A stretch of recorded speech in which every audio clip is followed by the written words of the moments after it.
Assalamualaikum warahmatullahi wabarakatuh. Selamat siang semua. Sekarang kita masuk ke part terakhir dari academic writing English. Teks terakhir dalam academic writing ini jenisnya adalah discussion. Discussion seperti istilahnya artinya adalah diskusi. Nah, teman-teman kan biasanya diskusi ya dimanapun gitu. Misalkan di kelas itu ada diskusi kelompok misalnya. Itu kan berarti ada, lebih dari satu orang untuk menyampaikan pendapat gitu kan, dan biasanya, disusul oleh pendapat yang lain. Nah, biasanya itu ada perbedaan pendapat dalam diskusi.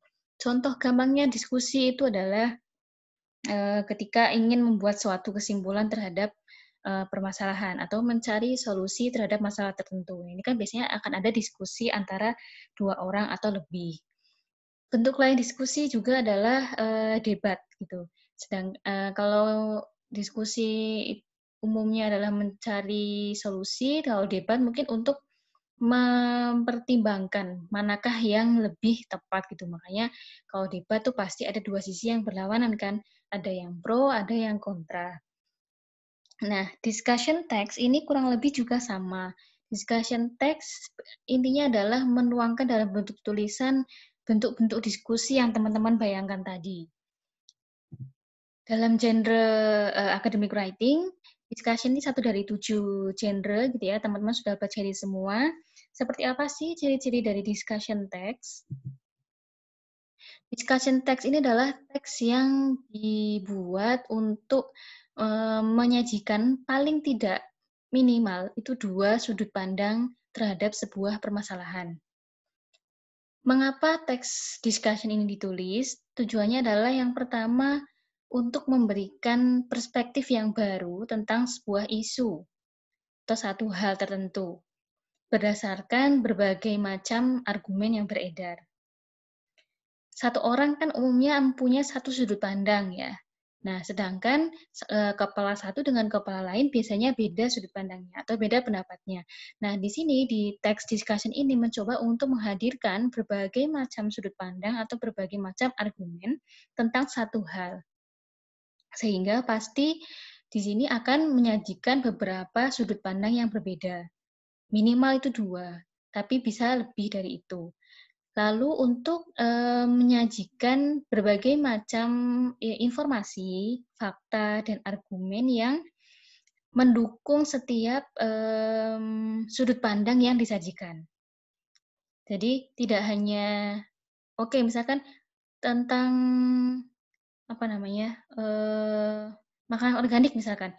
Makanan organik, ada orang yang pro dengan pangan organik, artinya, makanan organik adalah makanan yang paling baik kualitasnya. Sementara ada orang lain yang berpendapat bahwa, "No, pangan organik tidak menjamin dia kualitasnya yang paling baik, dan tidak harus orang itu makan organik, boleh makan yang lain," gitu. Dan tetap bisa sehat-sehat saja. Nah, itu kan 2 sudut pandang yang berbeda. Nah, tapi kalau di teks, maka tidak cukup hanya menunjukkan bahwa ada 2 sudut pandang, tapi harus juga diberi elaborasi untuk mendukung semua sudut pandang.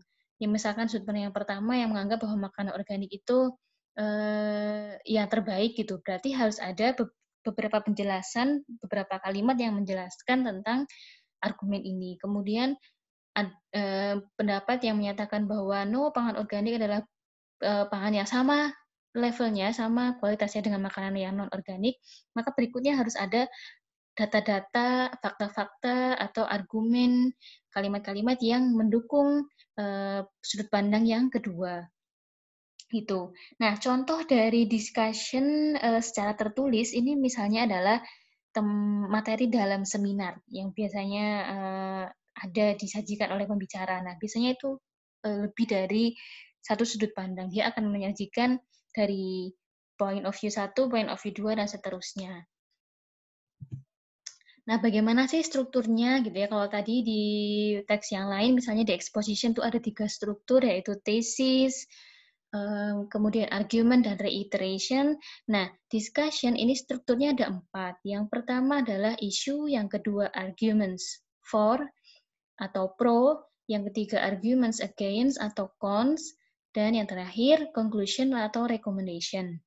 Nah, wajib ya discussion itu memenuhi 4 struktur ini. Dan sebaiknya pembuatannya atau penulisannya juga berurutan. Jadi di awal dimulai dengan isu, lanjut ke arguments yang mendukung, kemudian arguments yang berkebalikan atau arguments yang lain, disusul dengan arguments yang lainnya lagi, lalu baru terakhir adalah conclusion atau rekomendasi dari penulis. Nah, isu ini apa? Isu ini memperkenalkan persoalan atau permasalahan yang didiskusikan. Misal tadi tentang pangan organik, ya berarti di sini dijelaskan pangan organik itu apa, kemudian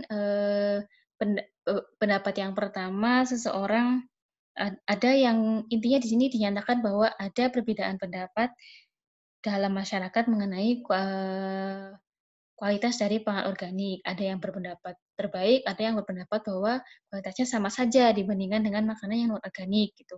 Nah, di paragraf yang awal-awal harus menyatakan isu dan menyatakan bahwa ada perbedaan pendapat. Lanjut di bagian yang kedua, struktur yang kedua yaitu arguments for atau pro. Nah, di sini adalah konten bisa paragraf-paragraf atau paling tidak satu paragraf yang intinya adalah menjelaskan argumen yang mendukung bahwa pangan organik ini misalnya pangan organik adalah pangan yang terbaik. Nah, perlu dicatat bahwa di isu penulis sebaiknya sudah apa namanya sudah mulai memikirkan sudut pandang dia itu nanti apa. Intinya dia pihak yang mana, pihak yang pro atau pihak yang kontra. Nah, di argumen yang pro, nanti penulis harus memberikan fakta-fakta, informasi, pendapat dari berbagai macam sumber yang mendukung terhadap argumen yang pertama, misalkan argumen orang yang pro dengan pangan organik. Kemudian di arguments again, sebaliknya, di situ disajikan berbagai dinyatakan dulu bahwa ada di sisi lain ada yang berpendapat bahwa pangan organik bukanlah pangan yang terbaik. Nah, lalu diikuti dengan kalimat-kalimat atau fakta-fakta, pendapat, data yang mendukung pendapat ini. Nah, yang terakhir conclusion atau recommendation di sini pembaca sebaiknya memberikan opininya. Jadi dia bisa memilih apakah menurut dia pro, apakah dia setuju dengan argumen-argumen yang pro, atau dia setuju dengan argumen-argumen yang kontra, atau setuju dengan argumen yang lain.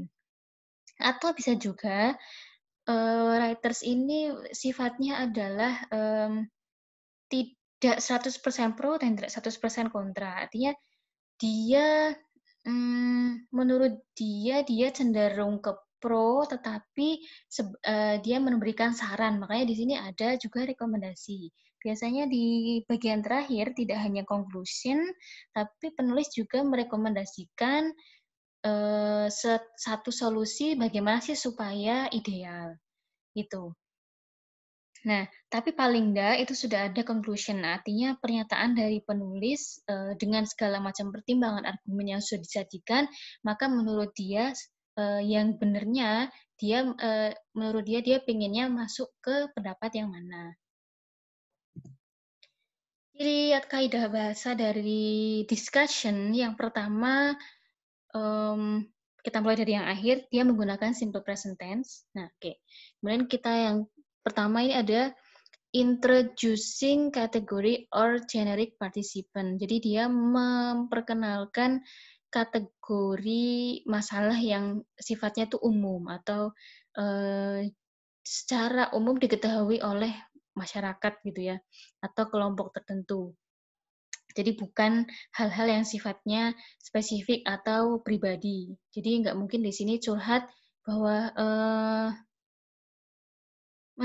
apa namanya, ya didiskusikan biasanya hal-hal yang penting gitu, jangan sampai didiskusikan adalah hal-hal yang pribadi atau yang kurang berfaedah gitu. Misalnya, misalkan masalah pribadi apa ya, misalkan kucingku kegemukan misalkan, nanti dijabarkan, menurutku kucingku kegemukan, menurut orang lain masih gemuk biasa. Nah itu kan nggak terlalu penting gitu. Tapi di sini biasanya adalah hal-hal yang sifatnya umum dan menjadi concern atau perhatian banyak orang. Yang kedua adalah using thinking verb. Contohnya feel, hope, believe, etc. Menggunakan kata-kata kerja yang menandakan pendapat atau perasaan. Jadi pendapatnya si penulis atau pendapatnya pihak-pihak yang terkait. Using contrastive conjunction, contohnya however, on the other hand, but, in other side, although, dan lain-lain. Artinya di sini karena pasti ada paling tidak dua pendapat atau sudut pandang yang berbeda, maka pasti akan ada pembandingan atau pengkontras gitu. Jadi yang satu pro, yang however, yang kedua kontra. Nah itu, jadi minimal tuh pasti ada dua yang berkebalikan. Kalimat pertama bilang bagus, on the other hand, orang yang lain berpendapat itu buruk, gitu kan. Contohnya seperti itu. Berikutnya, using modalities, contohnya must, should, could, may, dan lain-lain. Maksudnya menggunakan kata modal, dalam bahasa Inggris ini istilahnya modal, contohnya adalah harus, must, should, could, may, boleh, dan lain-lain. Using adverbial of manner, contohnya deliberately, hopefully. Nah, ini biasanya adalah ketika digunakan pada kalimat-kalimat yang mendukung argumen atau kalimat yang mendukung di conclusion atau rekomendasi dari penulis di bagian akhir. Itu ciri-ciri dari discussion. Nah, sekarang nih, gimana sih ciri-ciri itu? Kalau kita lihat di contohnya, kita spot ya satu persatu. Ini contoh discussion yang pertama, judulnya National Exam, Pro and Contra. Nah, dari judulnya saja ini sudah jelas bahwa di teks ini akan membahas pro dan kontra National Exam. Maka sudah sangat mudah sekali kalau teman-teman membaca teks seperti ini, dari judulnya sudah tahu ini pasti teks cirinya adalah discussion. Lalu berikutnya apa? Kalau sudah bisa nebak ini discussion, maka berikutnya adalah berharap yang didiskusikan ini apa sih? Terus yang pro ini pendapatnya apa? Kenapa dia pro? Gitu. Informasi apa sih yang mendukung pendapat yang pro? Lalu yang kontra, sedangkan yang kontra kayak gimana? Yang kontra punya pendapat apa? Pendapat kontra apa saja yang disajikan? Kemudian data-data apa yang diberikan atau alasan apa sih kenapa dia bisa kontra? Nah, itu adalah yang kita expect atau kita harapkan ketika membaca discussion. Terus nanti di akhir juga pengen penasaran, kira-kira yang nulis ini sebenarnya dia itu masuk mana sih? Masuk pro apa kontra itu? Atau dia abu-abu di tengah gitu. Nah, kita baca ya di bagian awal.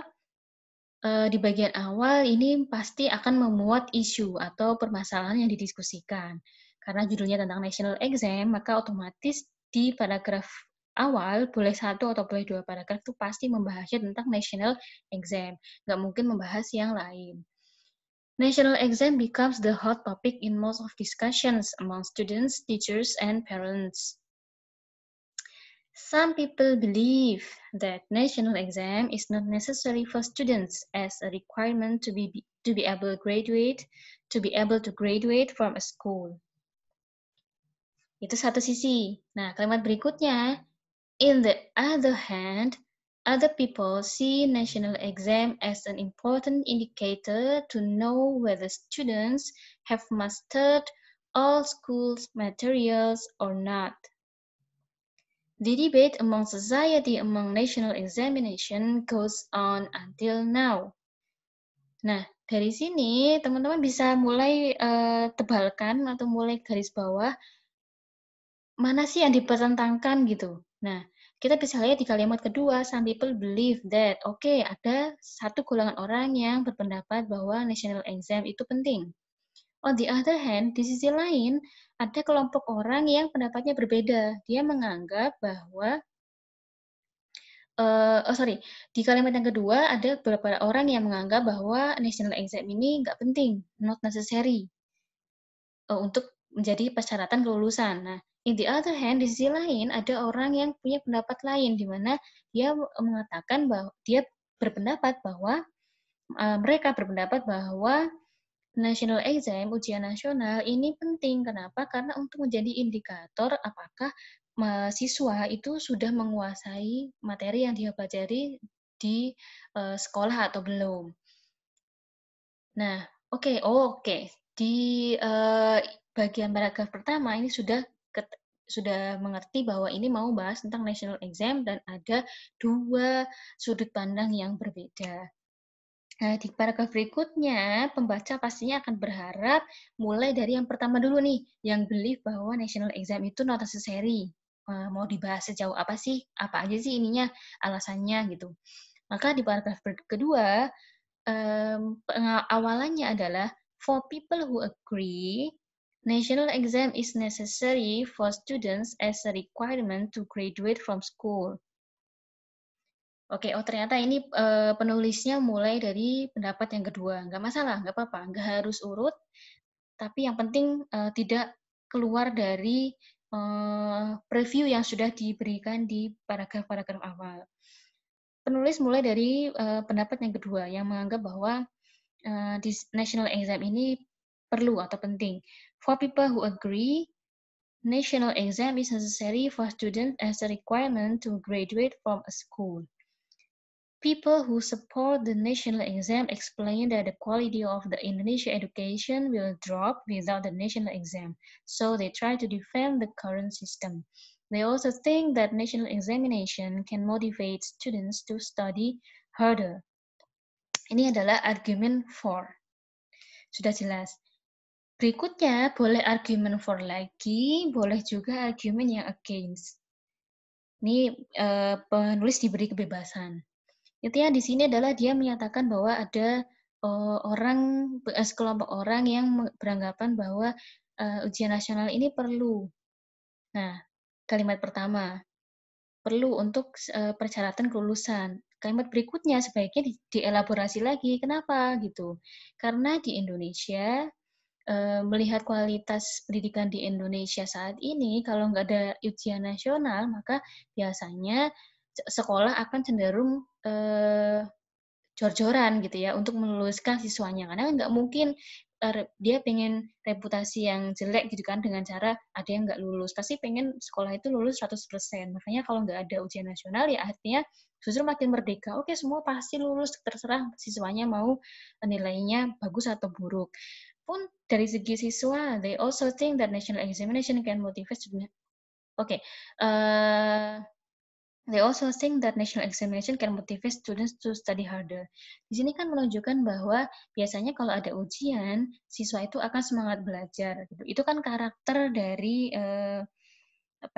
siswa secara umum, dan ini spesifiknya di Indonesia gitu. Artinya kalau nggak dikasih ujian, itu biasanya siswanya akan cenderung males-malesan. Makanya ujian nasional itu perlu. Nah, ini artinya elaborasi. Jadi sudah dinyatakan yang di kalimat pertama tentang argumen for-nya, di kalimat kedua dan ketiga dan seterusnya, harapannya adalah elaborasi dari argumen yang for, argumen yang mendukung. Kelanjutan dari paragraf ini, however, there are people who disagree with the opinion.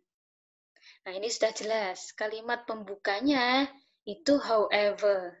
However ini berarti kontras ya, conjunction of contrast, menandakan perbedaan. Berarti di paragraf ini sudah mulai menyajikan argumen yang berbeda daripada argumen yang sebelumnya. Makanya ini bisa kita kategorikan sebagai argumen against. However, there are people who disagree. Nah, ini disagree, tidak setuju, ini berarti kan against atau melawan. Those who against this national exam kept in school education say that it doesn't need the national exams because the quality of education doesn't just depend on the national exam. Mereka bilang bahwa kualitas dari pendidikan itu tidak hanya ditentukan oleh hasil ujian nasional. Itu. Terus apa dong yang lainnya?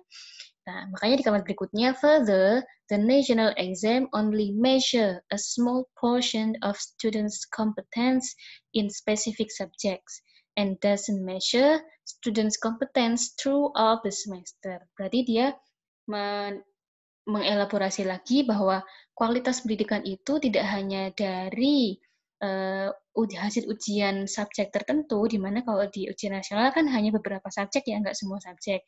Tetapi kualitas pendidikan itu juga ditentukan oleh kompetensi student sepanjang semester. Semua yang dia lakukan sepanjang semester, semua subjek yang dia pelajari.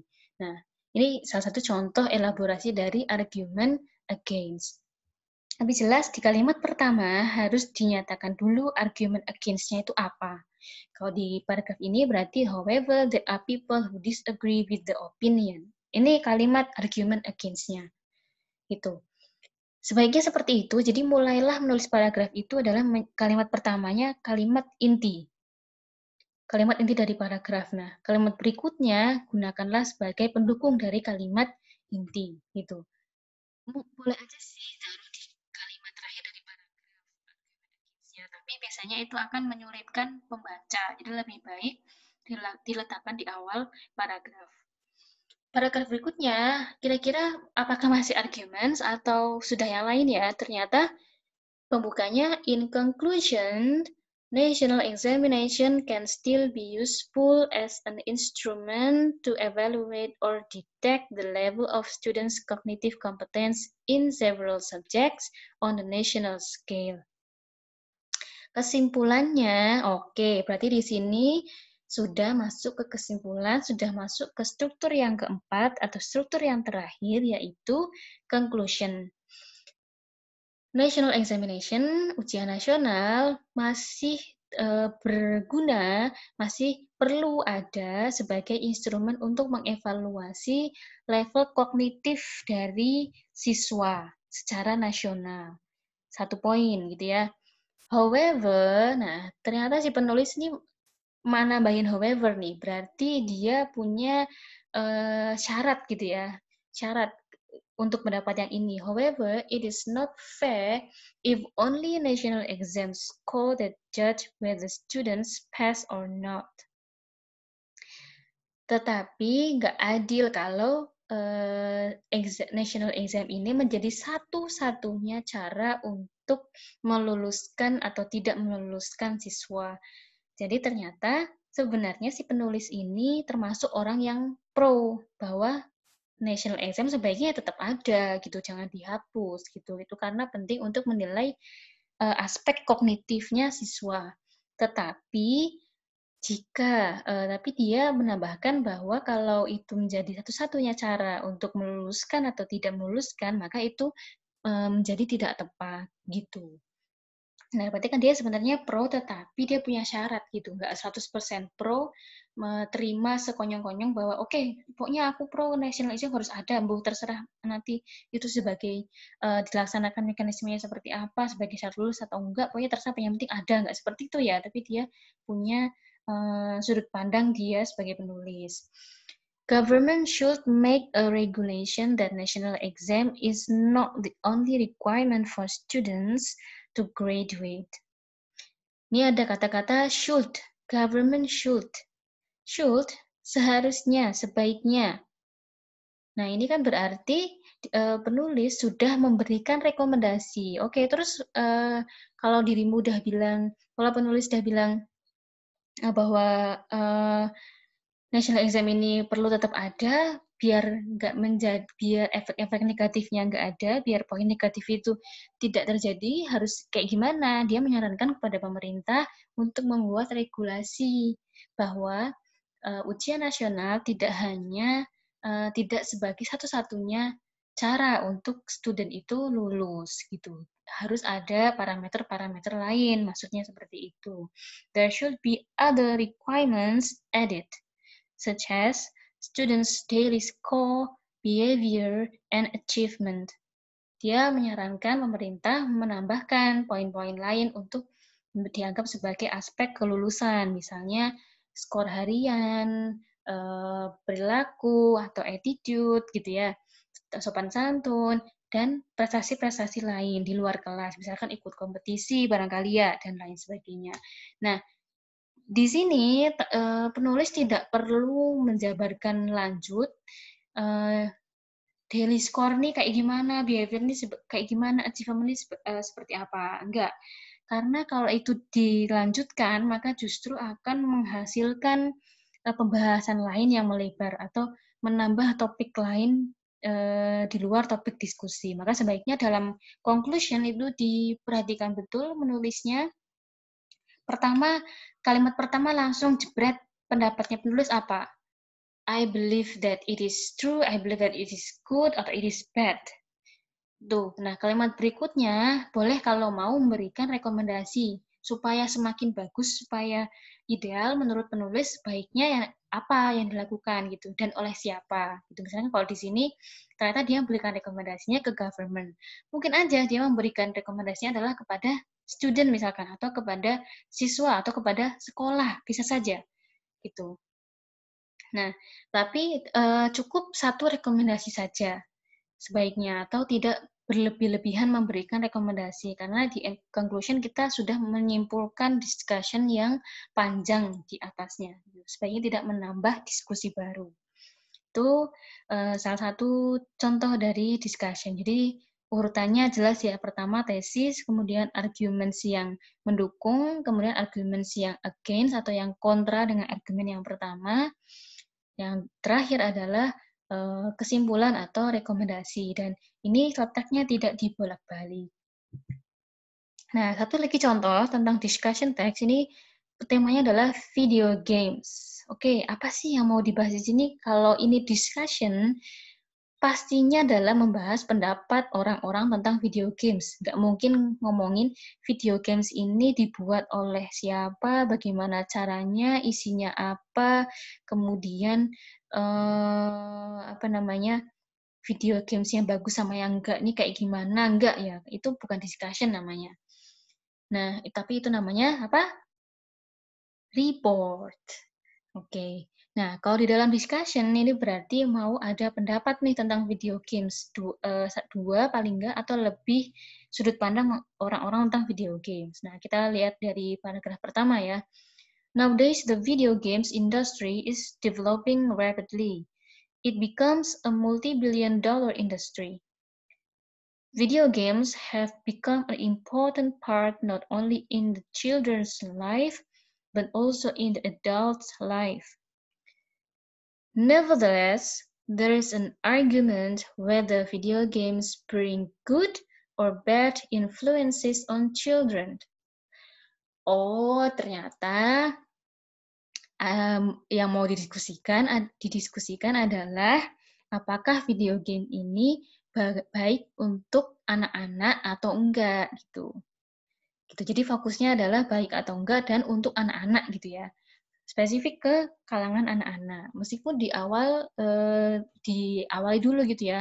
Video games industry ternyata sekarang berkembang loh gitu karena teknologi dan sebagainya, dan termasuk bisnis yang menjanjikan karena bisa menghasilkan multi-billion dollar. Terus video game ini nggak hanya dikonsumsi oleh anak-anak, tapi oleh orang dewasa juga gitu. Nah, di kalimat terakhir mulai menjurus spesifik, si penulis bilang bahwa tetapi ada perbedaan pendapat. Apakah video games ini baik atau buruk untuk anak-anak? Oke, titik. Berarti yang mau didiskusikan adalah pengaruh baik dan pengaruh buruk untuk anak. Di paragraf-paragraf berikutnya, nggak ada ceritanya menceritakan baiknya aja atau buruknya aja, atau baik buruknya untuk dewasa gitu. Enggak, itu karena sudah di luar konteks dari discussion. Jadi ini benar-benar pendapatnya baik dan buruk yang untuk anak-anak. Kita coba di paragraf berikutnya. People who have a pro-argument claim that video games give a lot of benefits. Playing video games is a good way to kill children's boredom. Oke ya. Nah, di sini kalimat pertamanya jelas, ini kata-kata ciri-cirinya discussion. Have a pro-argument gitu. Jadi ada pro-argument, ada argumen yang mendukung. Nah, ini ciri-cirinya discussion itu kayak gini. Jadi teman-teman nanti bisa bikin kalimat di paragraf argumennya dengan contohnya seperti ini. People who agree, people who have a pro-argument, people who think the video game is good. Nah, itu contoh dari arguments for atau arguments pro itu kayak gitu. Ternyata menurut kalimat pertama, orang yang mengklaim bahwa video games itu bagus, itu karena menurut mereka, video games ini memberikan manfaat. Di antaranya adalah bisa menjadi sarana yang efektif untuk membunuh kebosanan, untuk mengobati kebosanan dari anak-anak. It can refresh the children's mind after a tiring school day. Gitu. Oh, dijelasin lagi. Kenapa, hubungannya dengan kebosanan ini apa? Ternyata ini bisa juga jadi, cara untuk, pikiran setelah lelah belajar di sekolah, gitu. Moreover, they also argue that video games can trigger children to be more creative because the games provide challenging ways to win. In other words, they believe that the video games can actually sharpen a human's brain. Di sini moreover. Oh, ternyata moreover ini berarti kan selain itu gitu kan, pendapat alasan lainnya kenapa video games ini bagus adalah berarti sudah nggak ada hubungannya dengan masalah boredom, tapi ada alasan lain yang juga mendukung bahwa video game ini bagus untuk anak-anak. Moreover, they also argue that video games can trigger children to be more creative. Ternyata menurut mereka, video games ini bisa memacu kreativitas dari anak-anak karena di video games kan biasanya ada pertandingan atau kompetisi, jadi bisa memicu anak untuk berpikir gimana caranya untuk menang gitu. Dia akan menemukan cara-cara kreatif gimana caranya dia bisa menang di video game. Nah, menurut pendapat yang pertama seperti itu manfaatnya. Jadi satu sebagai cara untuk membunuh kebosanan, yang kedua adalah karena bisa memacu kreativitas. Makanya di-emphasize lagi, ditekankan lagi di kalimat berikutnya, in other words, they believe that the video games can actually sharpen a human's brain. Bahwa sepertinya mereka percaya gitu ya bahwa video games ini ternyata bisa menajamkan otak gitu, menajamkan pikiran anak-anak. Oke, ini contoh dari arguments for. Jadi, arguments for ini bisa saja lebih dari satu ya. Misalkan ada 2, 3, dan seterusnya. Nanti makanya kalau teman-teman menulis discussion itu pertama di-list dulu kelompok pendapat yang ada yang beredar di tengah masyarakat. Misalkan ada yang setuju, ada yang nggak setuju, kan minimal seperti itu ya. Atau ada orang yang apatis atau netral. Nah, boleh juga gitu. Jadi, oke, ternyata ada 3 kelompok nih. Terus orang yang setuju ini kenapa? Tulis dulu alasannya, kisi-kisinya. Yang setuju karena alasan A, B, C. Oke, berarti arguments for-nya ada 3 nih yang mau dijelaskan, A, B, C. Terus yang nggak setuju kenapa? Karena A, B. Oke, nah berarti nanti arguments against-nya ada 2, A dan B. Nanti dijelaskan A dan B itu apa, terus supporting ideas-nya apa. Terus yang netral, karena A gitu. Oke, ternyata pendapat yang netral karena alasan A, satu alasan. Nah, nanti dijelaskan alasan itu apa. Nah, makanya pas nulis, setelah tahu kerangkanya gitu ya, pas nulis tinggal dibuat gitu ya, berdasarkan kerangka, berdasarkan mind mapping, dikembangkan ke dalam teks atau paragraf. Nah, berikutnya ini, lanjut dari video games, conversely, kebalikannya, di sisi lain, nah ternyata berbeda dengan sebelumnya, berarti ini sudah mulai masuk ke pendapat yang lain, pendapat yang berkebalikan dengan pendapat yang pertama. Nah, makanya ini bisa kita identifikasi sebagai argument against. Nah, argument against ini agak panjang nih, berarti dia punya statement-statement yang mendukung kenapa berbalikan dengan pendapat-pendapat yang pertama. Conversely, some people believe that video games make children lazy. Tadi kan di awal dia bilang kreatif ya, pendapat yang berawal. Nah, ternyata pendapat berikutnya bilang justru malah video games ini membuat children itu lazy, malas gitu. They argue, terus dijelasin lagi, they argue that playing video games is addictive. Nah, ini ada argue, salah satu ciri dari discussion text. Believe, argue, said, think, sure, gitu. They argue that playing video games is addictive. Kenapa bisa menyebabkan malas? Karena video game bisa membuat adiktif atau ketagihan. Consequently, most of the children prefer playing video games to studying. Nah, ternyata bukan bikin kreatif, tapi ternyata malah bikin student itu jadi suka main game aja, nggak suka belajar gitu kan. These children find it hard to concentrate on their study because they always think about how to spend more time playing video games. Anak-anak menjadi susah untuk konsentrasi belajar karena yang mereka pikirin adalah gimana caranya mereka bisa punya banyak waktu untuk main video games. In fact, there are also some children who skip their extracurricular lessons just because they want to play video games. Nah, ini masih menjelaskan mengapa menjadikan siswa itu males kalau dia banyak main video games. Karena faktanya beberapa siswa itu suka bolos gitu ya, bolos pelajaran, jam pelajaran atau bolos ekstrakurikuler hanya karena mereka pengen main video game gitu. Nah, menurut orang tua ini nggak baik gitu kan, ini menyebabkan siswa ini malas belajar gitu, prestasinya nanti turun gitu. In addition, nah ini terlebih lagi gitu ya, sebagai tambahan pendapat lain, sebagai tambahan pendapat, most of the video games often expose too much violence. Nah, ketika sudah ada in addition, moreover, apa lagi ya? On the other side, ini on the other hand, ini biasanya sudah mulai membahas perbedaan. Ada poin lain yang mau dijelaskan di sini. Kalau tadi di awal conversely, some people dan seterusnya, ini membahas bahwa video game ini cenderung membuat mahasiswa atau anak-anak ini malas belajar. Nah, setelah in addition, ternyata sudah mulai ngomong hal lain, yaitu apa?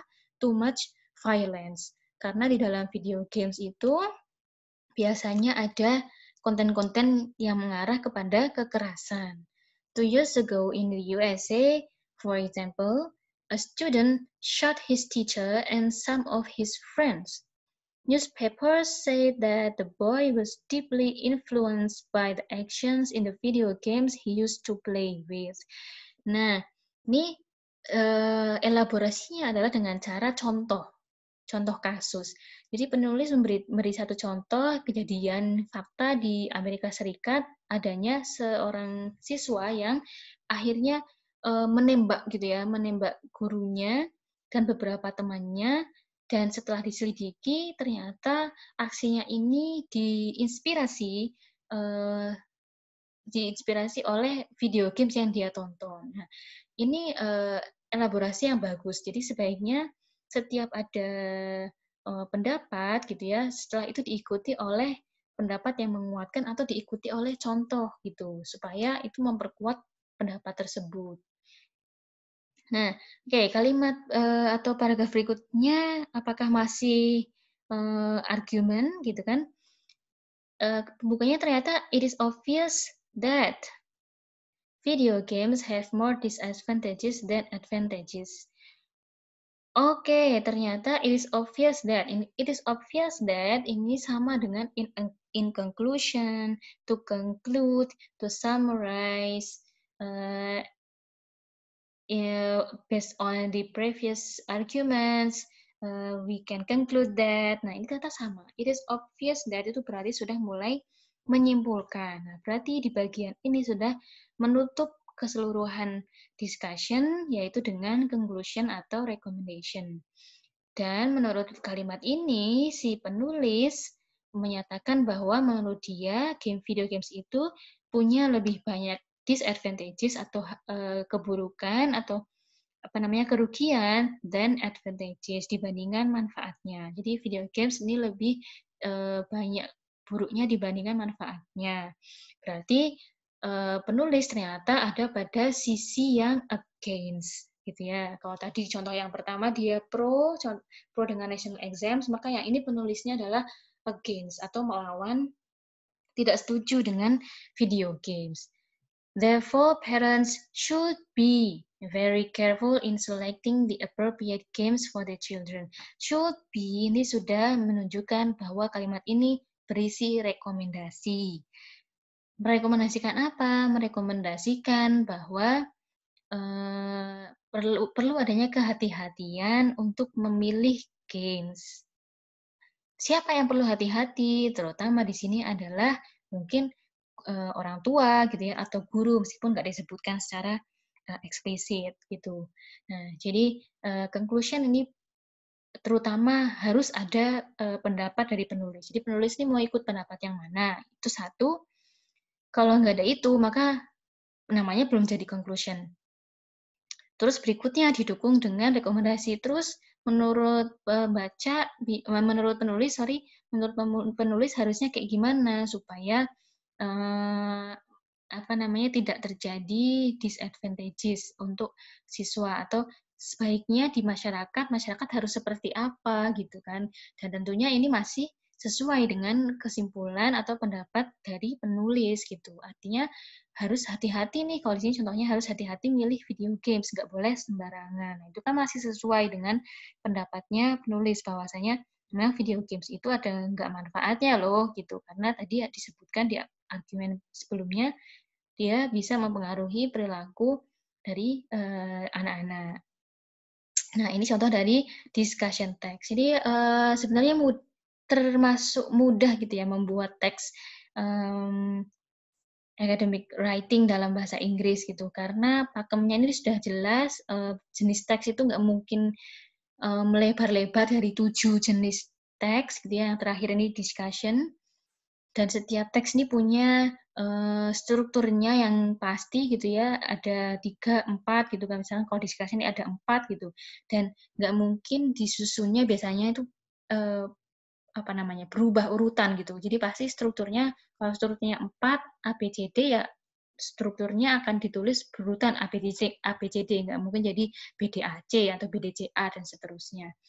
Jadi tinggal kerangkanya atau mind mapping-nya dari penulis itu seperti apa. Dia mau nulis apa, silakan dibuat aja. Di tesis mau ngomongin ini, di arguments for mau ngomongin ini, di arguments against mau ngomongin ini, itu gitu.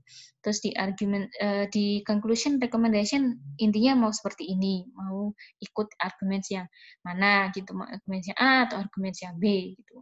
Mau arguments yang pro atau arguments yang C, seperti itu gitu. Jadi, nah tinggal nanti setelah itu dikembangkan menjadi teks. Jadi lebih mudah gitu ya dibanding kalau kita menulis teks yang kita nggak tahu strukturnya, kita tiba-tiba disuruh nulis bentuknya mau apa ya gitu ya, terserah gitu. Nah itu akan lebih susah. Nah di sini kita sudah diberi panduan bahwa strukturnya ada 4, silakan 4 itu dibuat badannya, dibuat isinya seperti itu.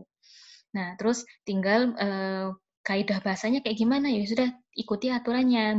Menggunakan simple present, ya menggunakan simple present. Jangan menggunakan kalimat past gitu. Terus kata conjunction-nya harus menggunakan apa, ya sesuai juga dengan kaidahnya. Misalnya kalau di discussion, conjunction-nya ya misalkan argue, believe, agree, disagree. Karena namanya discussion kan berarti antara setuju nggak setuju, antara percaya tidak percaya, antara baik dan buruk gitu. Jadi pasti ada yang berpendapat good, ada yang berpendapat bad, ada yang berpendapat necessary, ada yang berpendapat is not necessary gitu. Nah, terus karena di akhir ada recommendation, ya berarti ada semacam saran, should, have, need, apalagi ya, it is good for siapa, untuk apa gitu. Nah, itu untuk pembahasan discussion-nya. Insya Allah tidak akan terlalu sulit ya. Semoga teman-teman bisa membayangkan sekarang gitu ketika menulis discussion, karena discussion ini adalah genre yang tepat untuk digunakan ketika menulis pembahasan di karya ilmiah atau pembahasan di tugas akhir misalnya. Jadi nanti kalau misalkan nulis tugas akhir di bagian discussion, di bagian pembahasan sebaiknya ikuti pakem dari discussion ini gitu. Jadi ada tesisnya, ada arguments for, berarti tinjauan pustaka yang merujuk tentang bahwa hasil yang didapat ini memang betul sama tinjauan pustaka yang kurang lebih punya hasil lain yang berbeda gitu dengan hasil yang disajikan, dengan hasil penelitian yang didapat gitu. Jadi imbang gitu, nggak hanya yang disajikan itu semua data-data yang mendukung gitu. Kalau seperti itu ya obvious gitu ya, terlalu terlalu to the point, terlalu straightforward gitu. Oh, discussion harusnya berimbang. Jadi ada yang mendukung kesesuaian, ada yang perlu diperbaiki atau ada yang perlu dilihat lagi di sisi lain ternyata ada sudut pandang yang berbeda loh gitu. Berarti nanti harus ini akan menjadi peluang supaya ada saran gitu kan. Selanjutnya maka perlu ngapain pembaca gitu atau peneliti berikutnya harus ngapain. Nah, itu fungsinya dua argumen yang berbeda, minimal lebih nggak apa-apa. Itu tentang discussion, semoga membantu menginspirasi teman-teman untuk membuat teks discussion. Jika ada pertanyaan silakan disampaikan baik secara pribadi ke saya maupun lewat grup. Terima kasih.